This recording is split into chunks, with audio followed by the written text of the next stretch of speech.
ইশরাক হোসেনকে ঢাকা দক্ষিণ সিটি কর্পোরেশনের মেয়র হিসেবে শপথ না পড়ানোর নির্দেশনা চেয়ে দায়ের করা রিট আবেদন খারিজ করে দিয়েছেন হাইকোর্ট, যার ফলে নির্বাচন কমিশনের পক্ষ থেকে তাকে শপথ গ্রহণের ব্যাপারে সবুজ সংকেত দেওয়া হয়েছে। তবে শপথ গ্রহণের পথ এখনো পুরোপুরি মসৃণ নয়, কারণ ইশরাক হোসেন নিজেই বৃহস্পতিবার দুপুরে নিজের ভেরিফাইড ফেসবুক পেজে দেওয়া স্ট্যাটাসে স্পষ্ট ভাষায় জানিয়ে দেন, অন্তর্বর্তী সরকারের দুই ছাত্র উপদেষ্টা মাহফুজ আলম এবং আসিফ মাহমুদ সজীব ভুঁইয়া পদত্যাগ না করা পর্যন্ত তিনি আন্দোলন চালিয়ে যাওয়ার আহ্বান জানাচ্ছেন। তিনি লিখেন, এসব মূলা দিয়ে গাধা বশ করা যায়, আমাদের না। দুই ছাত্র প্রতিনিধি উপদেষ্টার পদত্যাগের খবর না আসা পর্যন্ত চলবে, লড়াই চলবে। রাস্তা তো ছাড়বেন না, আরো বিস্তৃত করতে হবে।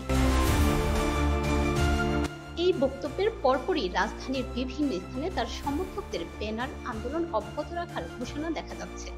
স্লোগান উঠেছে, পরিশুদ্ধ নেতৃত্ব চাই, আপোষ নয়। উল্লেখ্য, 2020 সালের 1 ফেব্রুয়ারি ঢাকা দক্ষিণ সিটির নির্বাচন হয়।